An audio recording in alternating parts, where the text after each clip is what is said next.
আসসালামু আলাইকুম রহমতুল্লাহ। ওয়ালাইকুম আসসালাম। কি নাম আপু?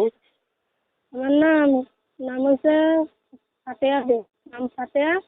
আর আম্মু আছে খালি আম্মু। আর ঠিকানা ছাড়া। আর ই দিও, এই বাসা বাড়ির কাজ দিও।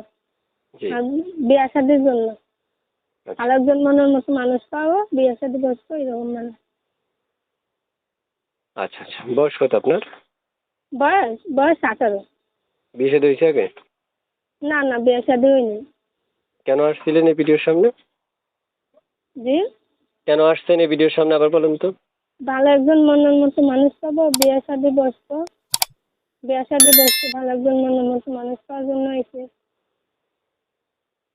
যে দর্শক আপনারা শুনতে পেরেছেন, আমি একজন আপুর সাথে কথা বলছি। চাইলে আপনারাও তার সাথে কথা বলতে পারবেন। যেভাবে কথা বলবেন সেভাবে স্ক্রিনে অবশ্যই দেওয়া আছে, আর অপশনগুলো আমি বলে রেখেছি। আপনারা যেভাবে কথা বলতে চাইবেন এইভাবে কথা বলতে পারবেন। তারপর শুনতে চাই, ওই দেশের বাড়ি কোথায় বলছিলেন? না, ঠিকানা দিয়েন না, ঠিকানা ছাড়া।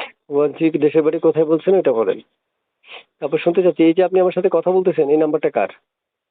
এই নম্বরটা আমারই। এই নাম্বারটা আপনার? হ্যাঁ, এই নম্বরটা আমার। এই নাম্বারে ফোন করলে আপনাকে সবসময় পাওয়া যাবে? হ্যাঁ, সবসময় পাওয়া যাবে, এই নম্বরে কল করলে আচ্ছা আপনার সবসময় প্রিয় পাওয়া দর্শক, যাবে। শুনতে পেরেছেন আপনারা আপনার মুখের কথা। আমরা একটা মেয়ের সাথে যখন কথা বলি তখন 3 থেকে 3.5 মিনিট কথা বলি, এর মধ্যে অনেক তথ্য নিতে পারি না। তাই আপনাদের প্রয়োজন, আপনারা স্ক্রিনে দেওয়া একটা নাম্বার থাকবে, ওই নাম্বারে ফোন করে চাইলে আপনারা যাচাই বাছাই করতে পারবেন, কারণ আমরা সকল তথ্য নিতে পারবো না। আপনাদের এই মূল্যবান সময় থেকে আপনারা কিছু সময় নষ্ট করে ওনাকে ফোন করে কথা বলতে পারবেন। তারপর শুনতে চাচ্ছি, আপনি যে আমাকে কল করেছিলেন এই নাম্বারে ইমো আছে? জি না। ইমো নাই? না না। তাহলে সবসময় আপনাকে এই নাম্বারে পাওয়া যাবে? হ্যাঁ, সবসময় পাওয়া যাবে। আচ্ছা প্রিয় দর্শক, সবসময় নাকি এই নাম্বারে পাবেন। ঠিক আছে আপু, ভালো থাকেন। দর্শক যোগাযোগ করবে, কথা বলবেন, ঠিক আছে? ওকে। আসসালামু আলাইকুম। ঠিক আছে, আল্লাহ